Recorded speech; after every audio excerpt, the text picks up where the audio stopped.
Good morning, people. Watch Woman 65. Lisa Boyce here. I have an article from Breaking Israeli News. This shows you how close we are to the rapture. The stones for the altar of the Passover sacrifice are now being collected. Now it says here, and I got to look at this, it says, due to the health ministry restrictions relating to the coronavirus pandemic, the Sanhedrin was forced to cancel the Passover offering reenactment for the first time in 9 years. As a result, the Sanhedrin is preparing for an actual sacrifice fully consistent with biblical requirements brought on the Temple Mount as a means of ending the pandemic. The Sanhedrin has issued a formal request from the leaders of both, listen to this, of both Israel and the United States to allow this to happen. So, it says, we received all of the necessary permits, and with a great effort, we could have performed the reenactment, limiting it to only the people necessary. So they're not going to have the big crowd that they have. They're going to only have the people necessary to do this. Rabbi Weiss, the spokesman for the Sanhedrin, told Breaking Israeli News, but this would not have served any purpose, so we choose not to. So the reenactment of the Passover offering has special significance as the commandment has great import. There are only two biblical commandments for which noncompliance receives the most severe punishment mandated by the Torah: being cut off from the community or excommunicated, circumcision, and the Passover sacrifice. Rabbi Weiss explained that the reenactments originally served two purposes: to rediscover the practical details of the ritual that could only be revealed through actually performing the ritual, and to educate and raise awareness for the ritual. Both of these goals have been achieved to as great a degree as possible for this time. Rabbi Weiss said, for this reason, our goal is now to prepare for the reenactment of the temple service. Once again, you see why the church cannot be in the way during the tribulation period so God can deal with these people. Because who they're talking to now, they think is their Messiah. They're actually talking to this person who they think is their Messiah. They know who he is. They know who their Messiah is. We, as the church, know him as the Antichrist. But to them, it's their Messiah.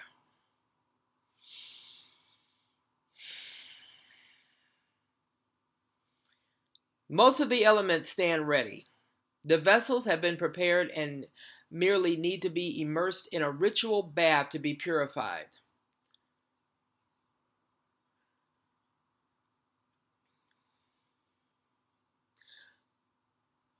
Let me see. It says here, Kohanim. This is a Jewish men descended from Aaron the priest, are registered for service, and their biblically mandated clothes are ready. Wine and oil prepared to the strictest requirements are ready. A red heifer is being raised, but lacking one. It says lacking one. The Torah law permits time-bound public sacrifices like the Korban Passover and the Korban Tamid, twice daily offering, to be brought in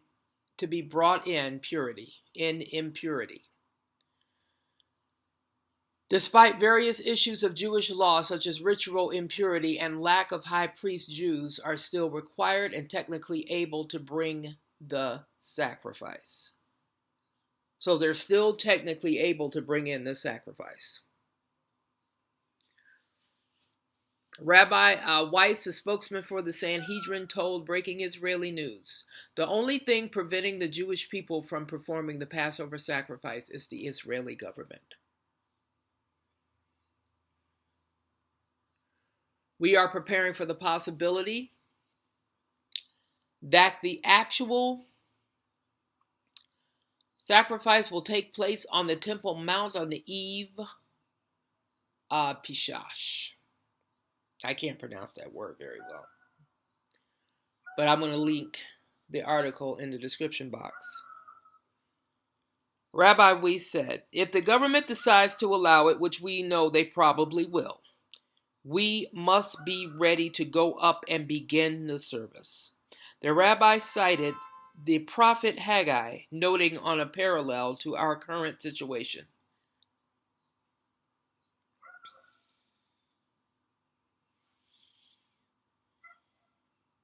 And that's in Haggai 1. They're saying it's in Haggai 1, 2 through 4.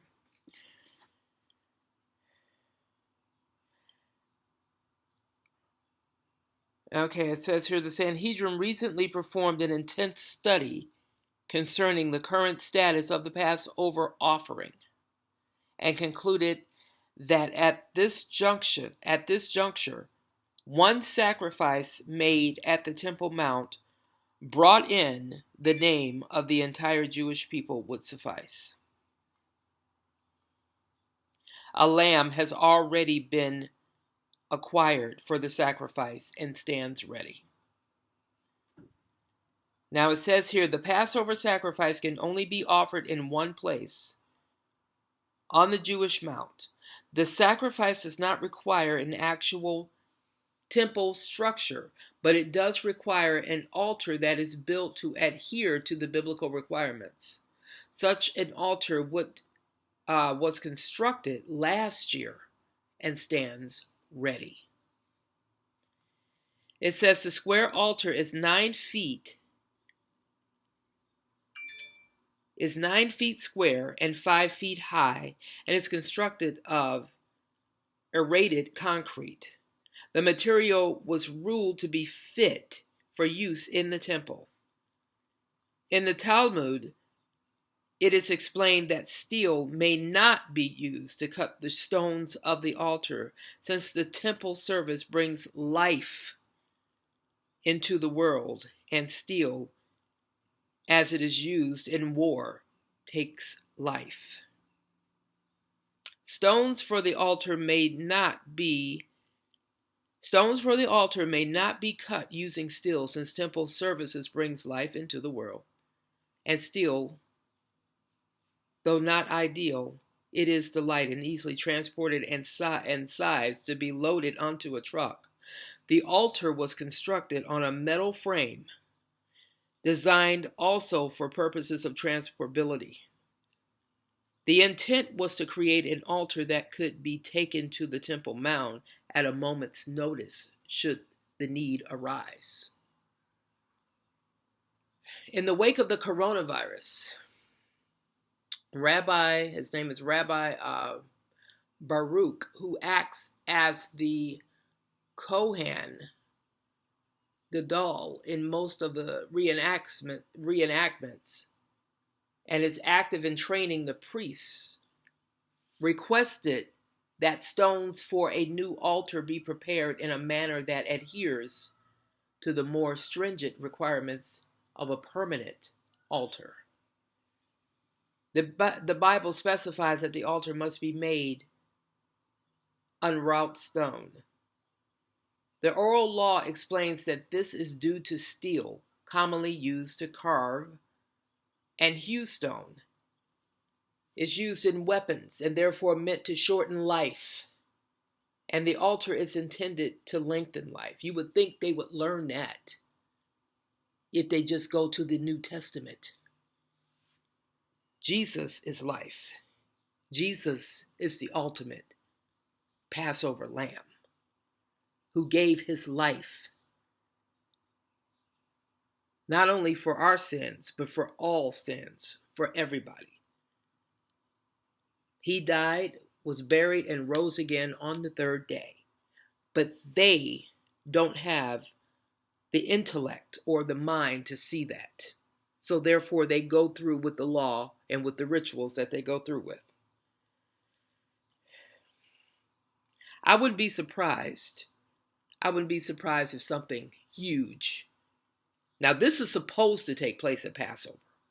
I wouldn't be surprised. Passover is Wednesday. I wouldn't be surprised if something big happened. I would not be in the least bit surprised at all. I'm gonna link this article in the description box, and I'm gonna come back with something else too later on. But for the meantime, if the Lord permits me to do so, I'm gonna leave this article in the description box. Time is getting short, people. If this don't open your eyes to what they're doing right now, they're preparing for a Passover lamb.